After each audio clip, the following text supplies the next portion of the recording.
Hey everyone, it's Michael Zipursky and welcome back to another episode of the Consulting Success Podcast. Today I'm joined by Danielle Hayden. Danielle, welcome. I'm so happy to be here. Thank you for having me. Yes, so you are a CPA. You've also written a book. You're a former CFO, which we'll talk about. And today you are the CEO and co-founder of Kickstart Accounting. You guys are a virtual accounting firm that provides accounting, bookkeeping, other CFO types of services for entrepreneurs and businesses. And I really want to kind of get into how you got to where you are and how you built up your business, because today you have about 23 or so people in the company. And I'm sure it didn't start like that. So let's Let's kind never of does. pull the curtain back and figure out the steps you took and the lessons that you learned so that others can kind of benefit from your journey. So I saw you spend about over a decade in consulting, right, before you actually started your own business. And then most recently, before starting your company, you were a CFO at a firm. And I'm wondering if you can kind of take us back. This is, I guess about maybe a decade, or how, 2014 you started your business?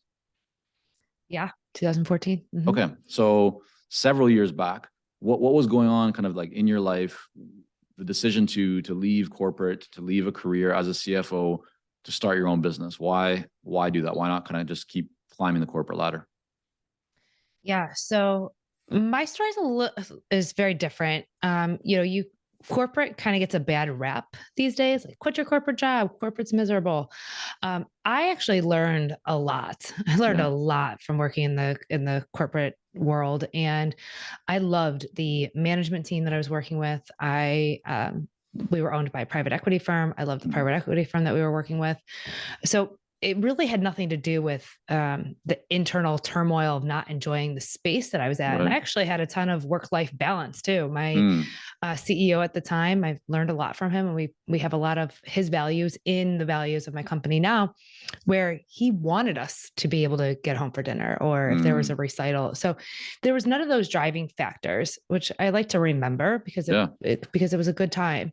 Really, for me, it was being able to serve a bigger purpose. So what I had realized, I was doing some volunteer work for I call it like an entrepreneurship hub here in Cleveland, Ohio, and helping business owners put together a budget as part of their business plan.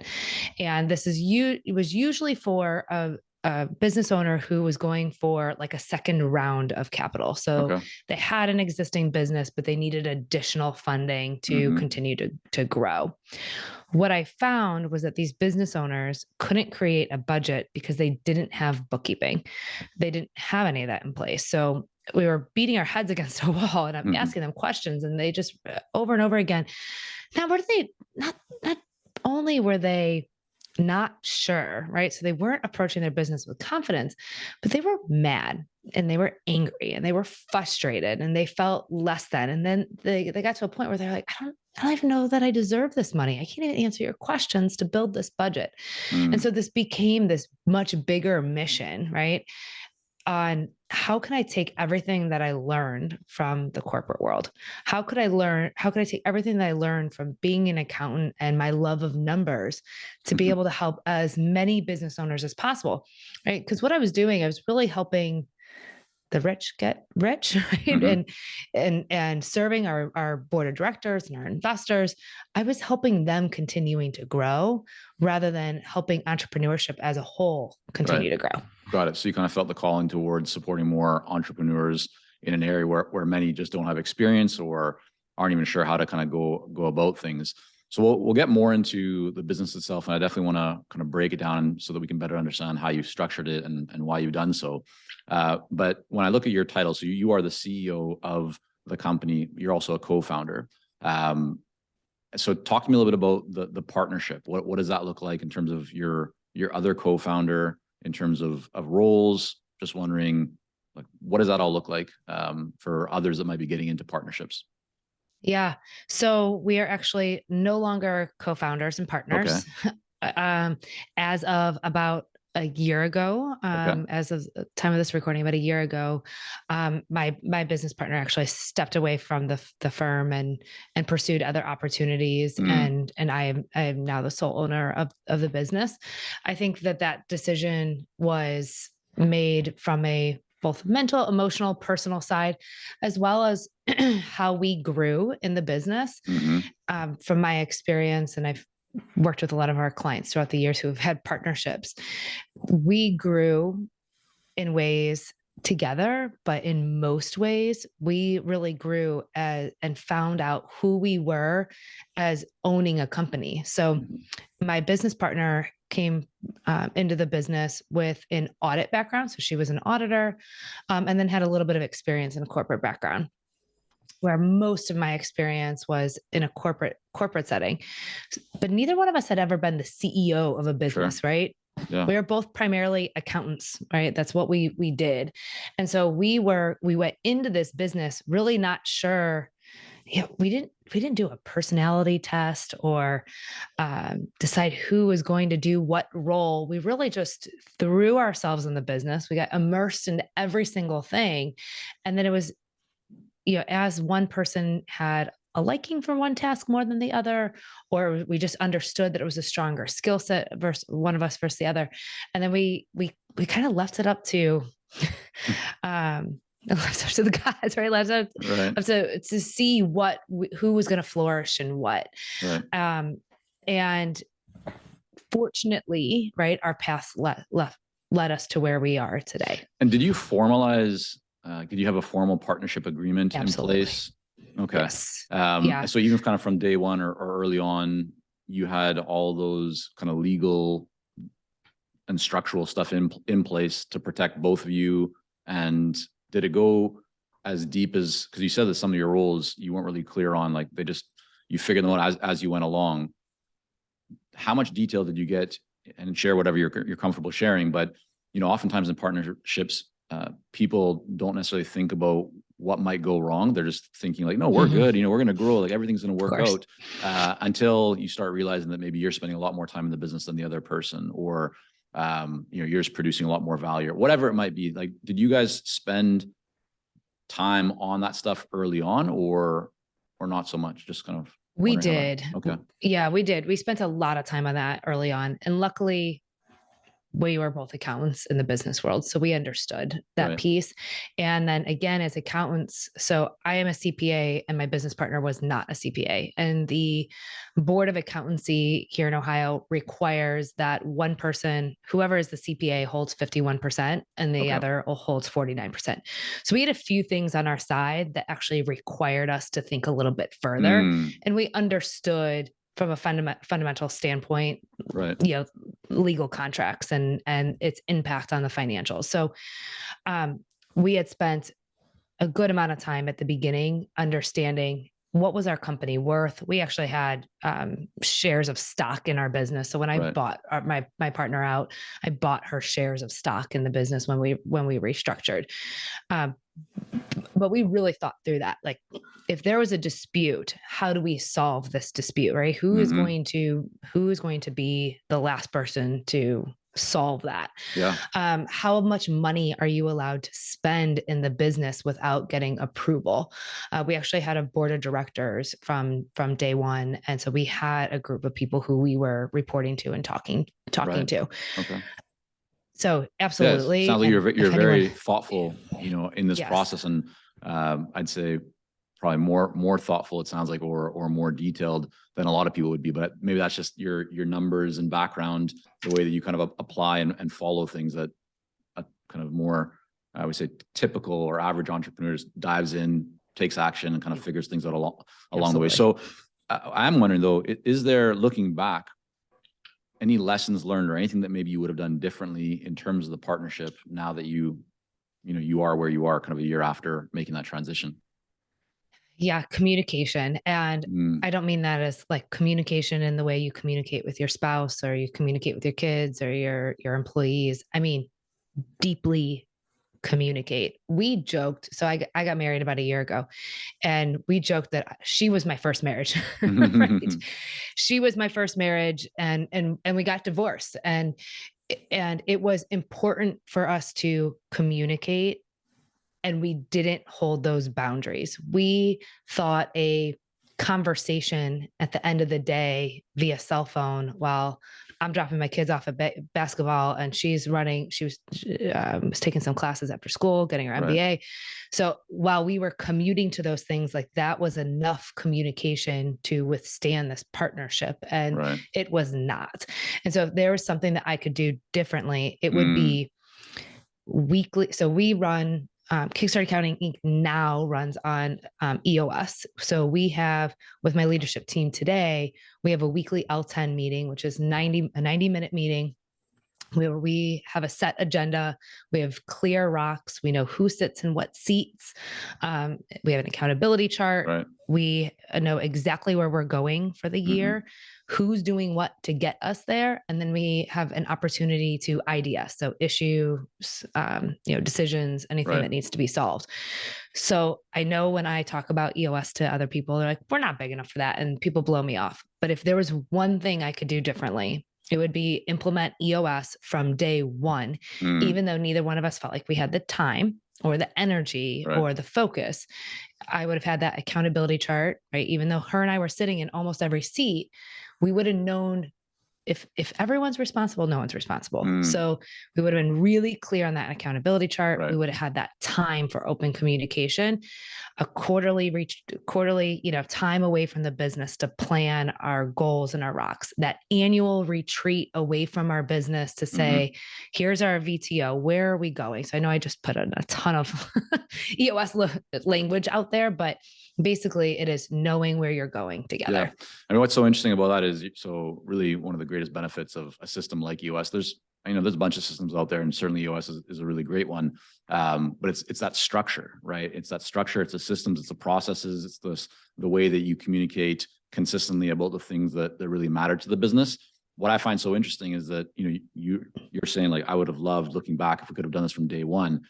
It's so uncommon to see people doing this from day one, because you almost have to, like, just make mistakes or learn lessons or just kind of push the business to a certain point. And then you realize, you know what, maybe we do actually, we're at this level now where we really could benefit more from systems like this. The mind starts to shift. So I completely understand what you're saying. It's just so often that people, I'd say, they're just thinking about getting the business going. They're not necessarily thinking about the benefit of having systems from day one. So that's really interesting. Take me to the business. When you guys then launched it, the two of you and your partner at that time, how did you get your first few clients for this business? Yeah, everyone's surprised by this one. This is unique. So we were doing all of the networking.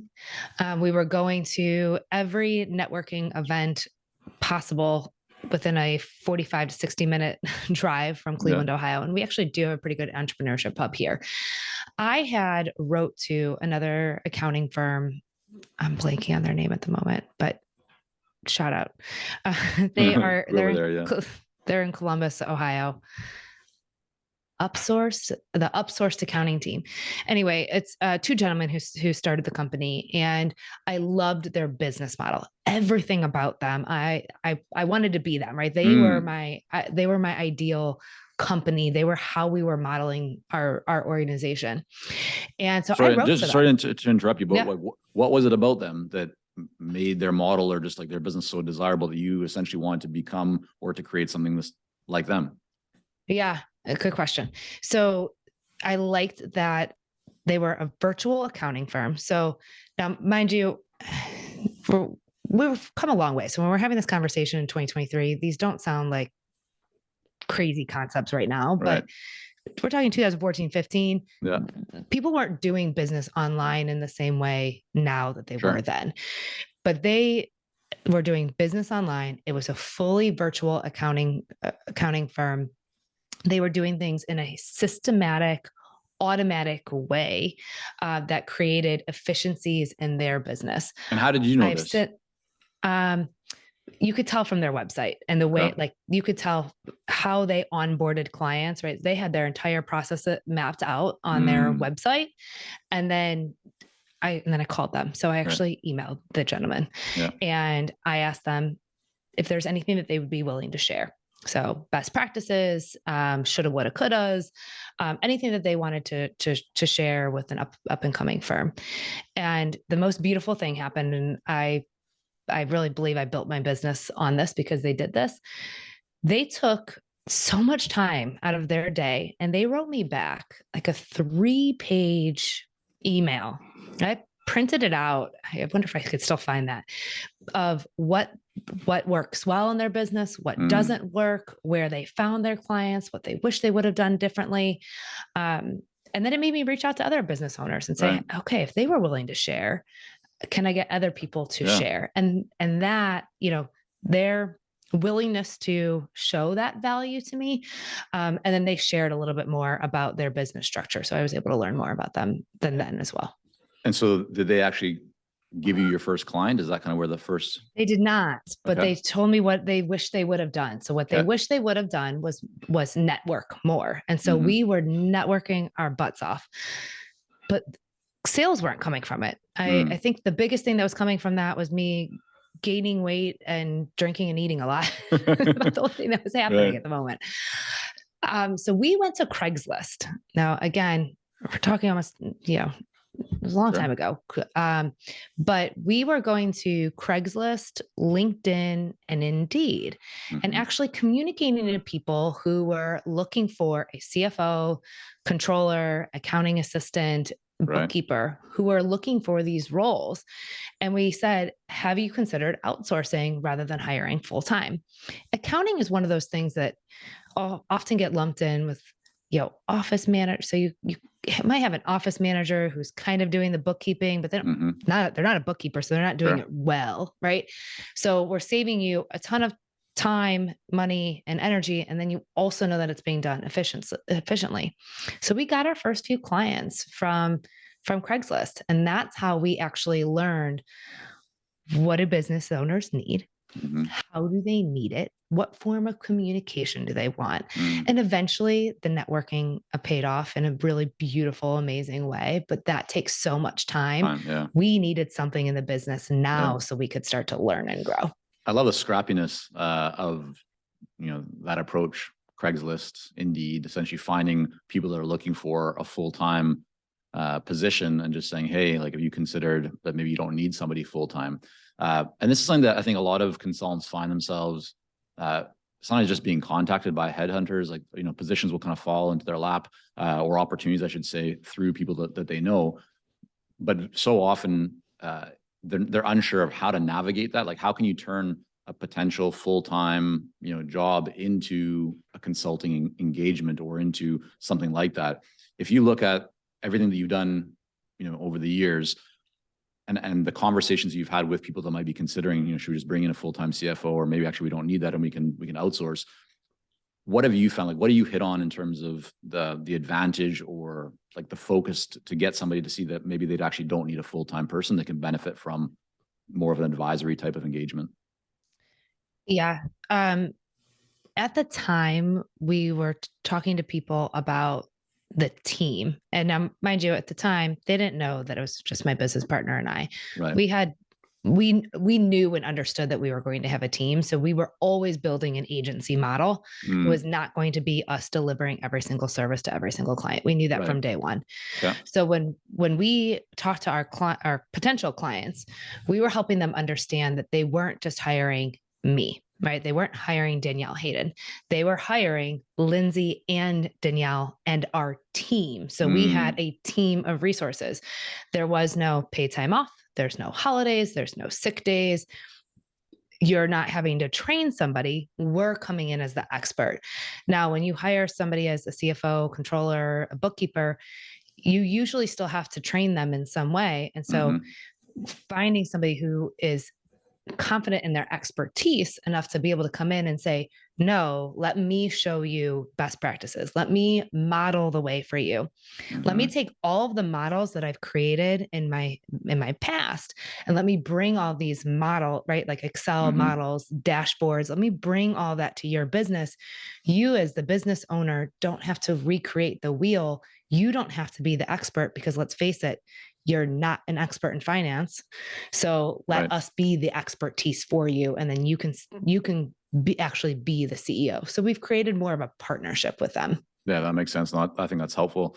So let's now fast forward. So you started off getting projects through these different websites. Then it sounds like your network, all the time you had spent building the network, finally kind of kicked in. So let's now fast forward to today. What's working best for you guys in terms of lead generation, building the pipeline, just having solid qualified leads kind of coming into the business. What's the main source of that? What do you find kind of works best from a marketing and lead generation perspective? So for us, it is constantly being immersed in the data and seeing the data points. So this continuously changes over and over again. I was still doing a lot of in-person networking, traveling, going to conferences, doing a lot of that in person.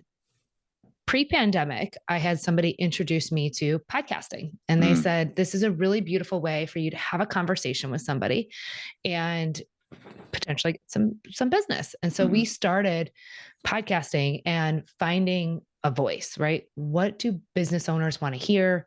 What do people not care about? And so I started this podcasting journey, which has brought so many really beautiful, amazing relationships into my life. And that was a source of our clients for some time. Okay. So just sorry, Daniel, so just to interject for a moment and to clarify.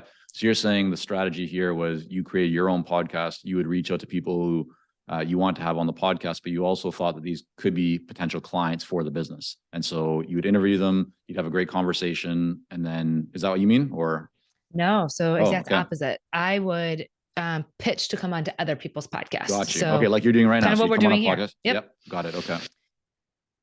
And create a relationship with podcast hosts and the listeners and that community. We do now have our own podcast.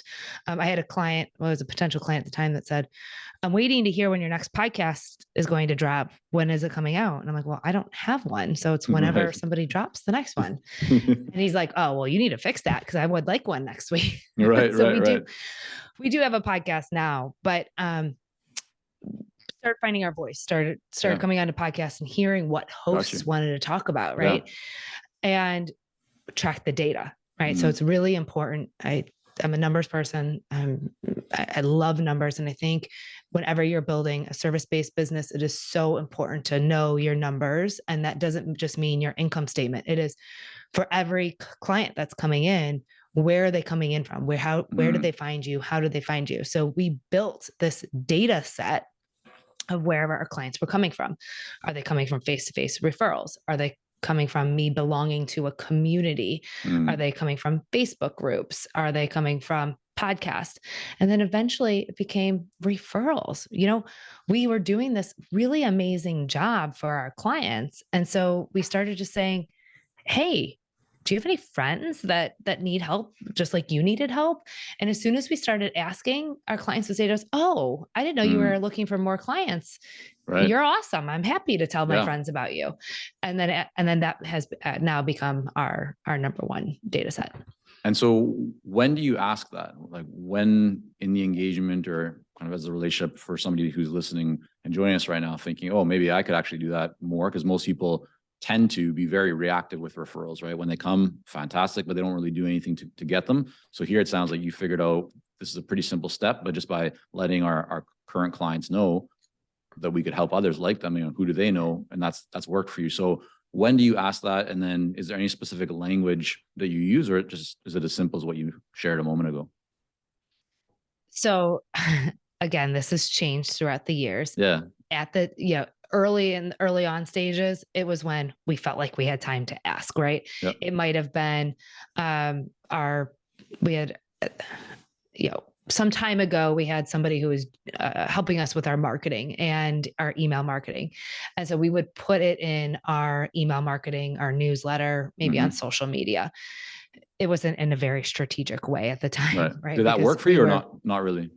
It did work. Okay. We did a 3 for 3 is what it was called. So if you referred 3 clients, you got 3 months free of bookkeeping. So it had to be really intentional, right? You had to find 3 of your friends, but the value was there. So some of our clients, their pricing that they pay us range, but let's just say on average, you're paying us $500 a month for bookkeeping. Your payoff for referring 3 of your friends is $1,500. Right. And they're comfortable to do that because we're doing a great job for them. They're happy to tell their friends, and then they just got $1,500. So that was the campaign that we ran, and we did it on social media and then email. Today, it looks a little bit different in that when our clients become clients, they actually go into an email funnel, and there is time intervals in which we ask our clients to complete a survey on our services and then ask them if they'd like to become a referral partner. Got it. Okay. So it's all automated right now. You're getting feedback from your current clients. And then when they're submitting that feedback, you use that as the opportunity to say, hey, do you know anyone else that might benefit from similar services? Yep. Got it. Okay. Exactly. All right. So today you have a team of 23 people. It was just you and your partner when you started. Can you walk us through how you went about and just the thought process of hiring people to go from 2 to 23, right? Obviously, it's a significant increase. How soon did you make the first hire? And then, what kind of intervals did it look like starting from, at the beginning to today? Yeah.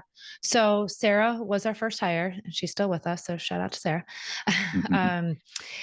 We brought Sarah on about, we were like 6 to 8 months into the business. So it was pretty soon after we had started. As soon as we got clients coming in on a pretty regular basis, we knew that we needed support. And Sarah's expertise was bookkeeping. So she helped us behind the scenes working on updating QuickBooks. And then my business partner and I were client facing, and she was behind the scenes.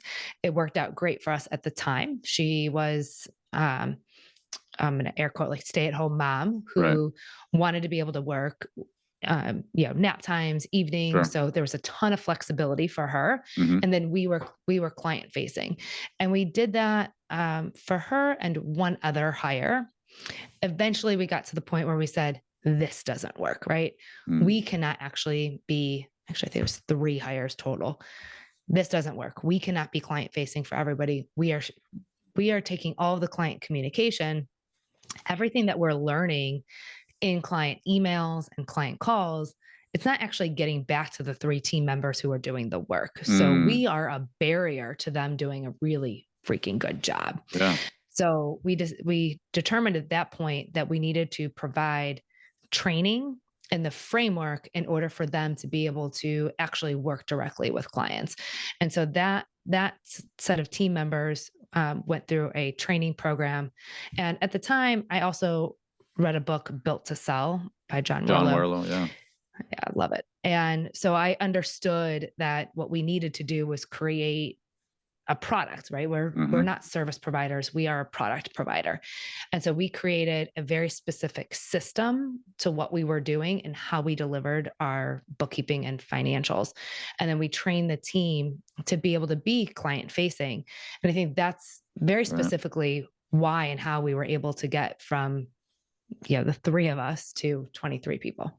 Did you have any fear or hesitation when you were making that shift from you being at the forefront, dealing with the clients?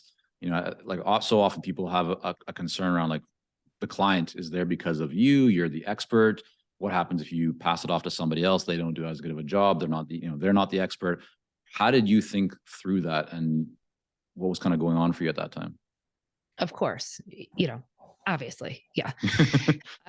Rhetorical question. Yeah. So, the whole time you're saying that, I'm like, yeah, duh. Yeah. Were you there? Yeah. There's a lot that went into that decision. And I think part of it was removing me from the business. So the business wasn't about me. When I came to speak on a podcast, I wasn't saying, come work with me. Right. I'm saying, come work with my team and come and work within the framework that we've created. And we see results within this framework. So that's how I spoke when on social media. That's how we speak, right? You're not our Kickstart Accounting Inc. page doesn't really have any. I mean, yes, my picture is on there because I am sales and marketing, but other than that, it is not ever a guarantee that you're not working with me. Sure. You are working with the team and within that framework. And quite frankly, I talk about that book all the time because it literally saved my business. If I didn't transition my train of thought in that way, I would have never gotten over it, because that would have meant I had to download everything I knew to every single employee before they ever even were allowed to touch a client. So now I've created a system and a framework now they're being trained on the framework. So I can hire bookkeepers who are then trained within this framework, and then they can learn to work with clients and learn to become the expert. Can you talk to me a little bit more about like why you selected kind of the firm model, right? Where it's not just you, like, so you could have gone the path of, I'm going to be more of like a CFO type of advisor, or right, where you're the expert, you're providing more advisory kind of advice recommendations, but instead you're using a firm model where your team is actually really doing like implementation. They're doing the work, they're doing the bookkeeping, right? They're running numbers, crunching stuff, all that. I know there are advisory services, right, and offerings that you do have, but it sounds like pretty early on you knew that you want to build this bigger than yourself, and you didn't want to be necessarily the one doing all the work. So just, I'd love to hear your thoughts on why you made that decision so early on. Yeah, I had to think about it as you were talking. So there wasn't a very like specific decision that turned my mind, other than I realized two things: my capacity, right? So I just couldn't charge enough to make what I was making at my old corporate job. Right. If I was going to do that, then I was going back to work for somebody and maybe do Kickstarter, maybe do consulting on the side. But that wasn't the business model for me, because I couldn't make enough to support my kids and I under that business model. And that makes sense. And remember, I didn't hate what I did. So I freaking love being a CFO, and I love building teams. So what I'm doing right now for Kickstart, that's what I did for other businesses. And so I was just going to go do another kick-ass job. My company sold, and that's what ultimately made me leave. So I was just going to go do that again for another company who was a private equity firm who eventually wanted to sell in 3 to 5 years. And I could have made an entire career out of that. So my capacity was first and foremost. And then the market, right? The market was a big dictator in this. What we learned over time, and again, had I not been in tune to two things, the data and then the willingness to change, I let my ego go. What the market needed was a bookkeeping team that gave CFO services without saying that they were giving CFO services. So a lot of our clients, not all of them, but there's a portion of our clients who are women business owners who have a really difficult time saying, I need help in my business and I'm willing to accept help. And most of them were doing between $100,000 and about $500,000 in sales. So they had a business model that was working, it was growing, they were hitting the same threshold. They couldn't do everything anymore. They needed some support. They didn't understand the numbers, but they didn't need a CFO. And they couldn't afford a CFO. And they didn't even think that they deserved a CFO in their business. And so what they really needed was a bookkeeper who could help them understand the numbers and provide some strategy. And so and I remember having this conversation, my ego said, I am a CFO, I'm not a bookkeeper, right? My ego is saying that. I said, it doesn't matter. What my clients need, what these women need, what people need, what entrepreneurs need. They need a bookkeeper, like a high-level bookkeeper that can do the bookkeeping and then help them understand the numbers. And so I didn't need to be the one to do all of the bookkeeping, right? Because that's actually not my expertise at all. I'm not actually the best one to do that. So my team is, right? And so I have a team of really awesome people who know their way in and out of QuickBooks. And then I could help teach them the strategic part, the coaching piece, and how to be that next level bookkeeper. So data points and willingness to change. Yeah. What's been the hardest thing about growing the business? I mean, here you are today, right? 23 people. It's been several years since you started it. You had a partner, and then the partner left, right? So you bought the partner out. Like across all the experiences you've had to this point in the business, what would you say has been the hardest, specifically kind of when you think about just the growth of the business? Trusting yourself and then trusting your team, right? I have to trust my gut that I'm allowing the right people in, that I'm allowing the right people into the culture that we've created. I'm bringing the right people in to the leadership team. So we have 5 of us who sit on the leadership team. Um, just trusting my gut, right? And then Yeah. being able to react really confidently. So I think the biggest difference from, being a corporate CFO to who I am today is that I have to make very quick decisions and be able to control my emotions in in those decisions. And so knowing who is the right culture fit and who's not, because my job is not necessarily like getting into QuickBooks and reviewing all the work. My job is maintaining the mission, vision, values, and the culture of the company.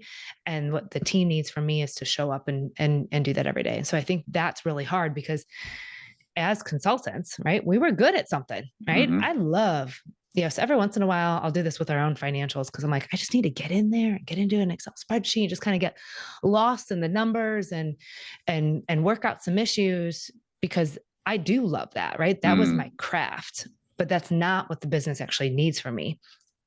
They need me to not actually get in the way and let them do their thing and really just be the leader. Is there anything that you found that is just like a real best practice for all of you now in terms of the hiring process and finding people? In terms of hiring, we do follow a methodology, the WHO. Yeah, tell us about the WHO. Yeah, I'm blank. It's usually right here on my desk, and it's not sitting right here. Yeah. But it is a book series that talks about not just a series of interview questions, but what to look for when you're actually hiring. How do you ask questions and listen for the answers so that you are you hear the answer or ask behavior-based questions. Well, great. When they answer, what are you listening for, right? Does it matter how they answer the behavior-based question? Of course it does. So yeah, this is what are we Jeff learning Smart and Randy Street. Yes. Okay. Yes. All right. Yeah, We'll that's link it. that up. Got you. Okay. Perfect. So we implemented that book series in our hiring process. So every single interview, we have a standard operating procedure. So that's the other thing. We implemented EOS. Everything we do in our business has a standard operating procedure. So there's a standard set of questions, but we learned what we're listening for. And that goes back to trusting your gut, right? So we have to hear the answers and trust what we're hearing. And I don't do it alone. So I have an amazing leadership team. So before we hire, all of us listen to an interview and one of us will hear something that the others don't. And so we make the decision together whether or not somebody's a good fit. So the other thing I'm wondering is, as the team has grown, you're definitely leveraging, it sounds like, a lot of proven systems, processes, right? When it comes to hiring or EOS and so forth.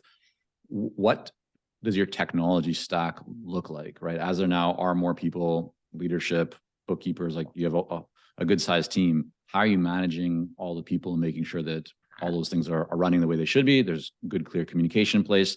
Any kind of tools, services that you find to be really key for you guys? Yeah. This has changed a lot throughout the years too. So,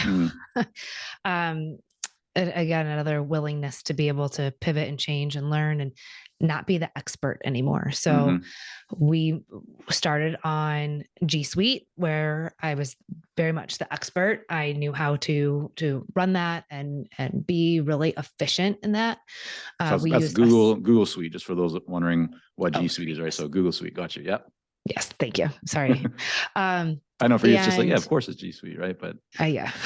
Others might be wondering, so yeah. So we started there, and then Asana, which was a project management software, and then some Google Sheets. And as we've grown, we realized that doesn't work. So we've moved to Microsoft and all Microsoft products. Yeah. So all of our team members run through Teams, Outlook, and then all of our document sharing is through SharePoint, even with our internal and with our clients. We have an IT team who actually runs our computer system and has implemented that Microsoft. And in terms of actual projects and making sure that we are keeping track of what we're doing and when we're doing it. We use Jetpack, which is very specific for the accounting industry. So we have implemented Jetpack. But other than that, it's the common ones. We use Zoom, Teams. My favorite. So we actually would not operate without Voxer. Have you heard of Voxer? Yeah, it's like asynchronous kind of walkie-talkie. Walkie-talkie type of thing. Yeah, exactly. Yeah. So how do you use Voxer? I mean, I haven't used that in years, but I've certainly heard of it. So how are you using it today? Yeah, I love the walkie-talkie app. For me, every time I have to if I have to sit and write an email and re-articulate it and then proofread it, and it allows me a very quick way to share thoughts and ideas and expressions. I'm a verbal communicator. I believe that things get really lost in email and social media and all of that. And if we can record a quick Loom video or send a quick Voxer, you can hear my tone. I'm excited to talk to you. I want you to be here. I want to communicate with you. But if I sent you an email, I might just say, what's the status, right? Because I don't want to sit here and go through the fluff with you. But if I can talk to you, I'll do fluff back and forth. Well, you can add it's like a little bit more kind of flavor or color, or like that you can put into a video or into a voice, as opposed to just you type something and it's hard to really know, like, are you happy? Are you not happy? There's no emotion typically coming through in emails unless you're using a whole bunch of emoticons or stuff like that. But yeah, and that's usually pretty unprofessional from your CEO. So we go Voxer. Totally. I was thinking with my daughters when I said that, because they love getting into the phones and hitting all those things. But that makes a lot of sense. Okay. And then so before we wrap up, I want to just go over a couple of quick questions. One is that I'm wondering, here you are, you're the CEO of your company, right? You have a leadership team in place. You have I would sound like a board of directors. I don't know if that's still active, but you did. And then you have a good sized team supporting you and working with you. When you think about how you're able to maintain your performance as a CEO, as a leader, what habits are in your life? And it could be anything: fitness, nutrition, meditation. I'm wondering, how do you make sure that you are able to show up and do your best work and just be the best leader that you can be? Yeah, I'm really happy to say that I've maintained this throughout the years. During that giant networking phase, maybe it fell off a little bit, but other than that, I've been really cautious and careful about making sure that I have enough white space in my day to make sure that I can show up for my team. My job is very energetic. So my entire day is pouring into other people. And so if I haven't poured into myself, I cannot pour from an empty cup. So every morning it is waking up early. I don't do the whole gratitude journal. I can't do all that, but I can jump out of bed and go straight to the gym, work out for about an hour. And that's where I love to listen to an Audible book, Blinkist, podcast.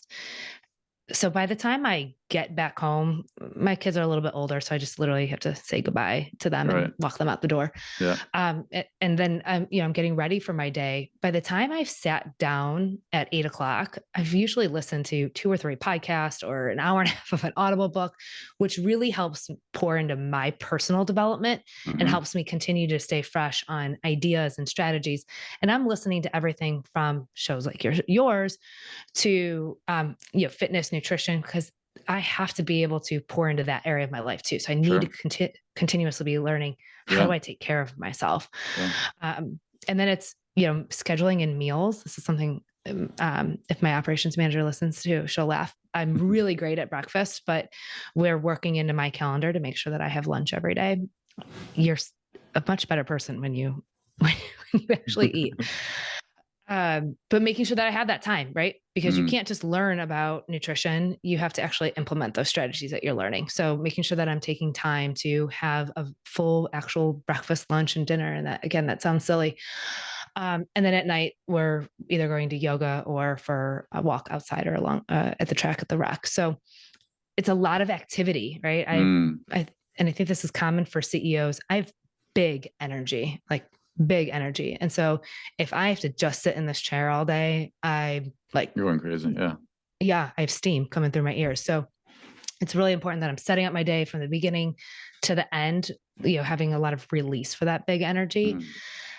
And then because we're entrepreneurs, I also need to calm the mind. So the last thing I do at the end of the day is, some stretching, meditation. I am in bed by like 8:30 in the evening. I am like, again, my kids are older, they're making fun of me. Like, Mom, you're going to bed like hours before us. I'm like, oh, good night. Yeah. See you in the morning.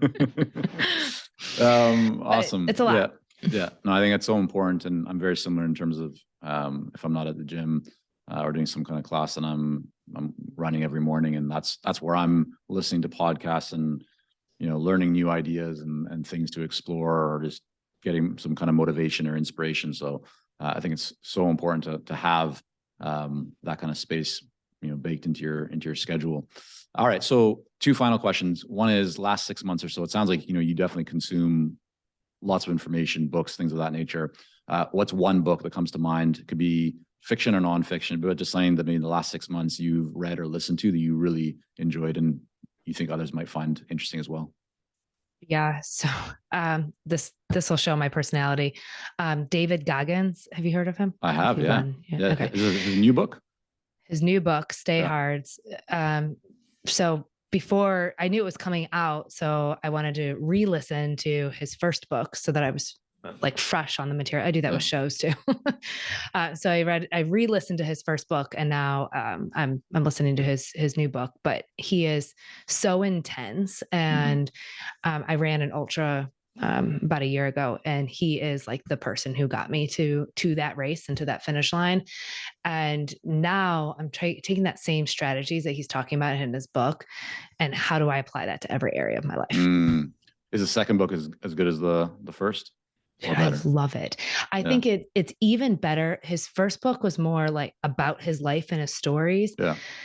The second book is even more life lessons. So it's not just about the running and his life story. It's life lessons. It's so powerful. He has his mom on. So in the Audible series, Right. the end of each chapter, he comes on with Adam Skolnick, and they talk about the end of each chapter. It's so unique. And so you hear him, live talking about what he, going deeper, and then he has his mom on one of them and talks about their abuse when he was young. It's so beyond powerful. All right, so well, yeah, go read it. We'll link that up in the show notes. I did read his first book, and found it to be, just an experience. It's he's very, very intense. Definitely make sure you got the warnings up if you got kids around, because he's he's he's not afraid to let the words come out. But I'm excited to check out that second book. All right, Danielle, I want to thank you so much for coming on here today, spending a bit of time. There's so much more that we could cover, but I want to be respectful of the time that we have in the calendar. Where's the best place people can go to learn more about you and Kickstart? And we'll link that up. Yeah. You can find me directly, Danielle Hayden _OH. Learn more about Kickstart Accounting on Instagram at Kickstart Accounting, or kickstartaccountinginc.com. Learn more about the team, our story, and how we're doing everything we're doing. There we go. All right. We'll have all that linked up. Danielle, again, thanks so much. Yeah. Thank you.